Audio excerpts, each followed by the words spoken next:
சாவை அழைத்து கடிதம் போட்டேன். காதலிக்கும் முன்பு ஒரு சாவை புதைக்க சக்தி கேட்கிறேன். காதல் வந்த பின்பு உன்னால் என் கடலடை உறங்கவே இல்லை. உன்னால் என் நிலவுக்கு உடனவில்லை.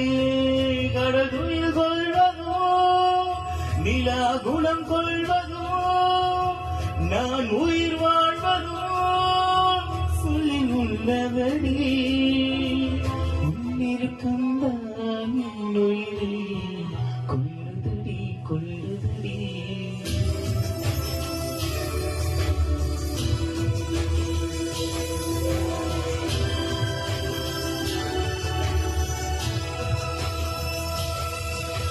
காதல் வந்தால் சொல்லி அனுப்ப உயிரோடு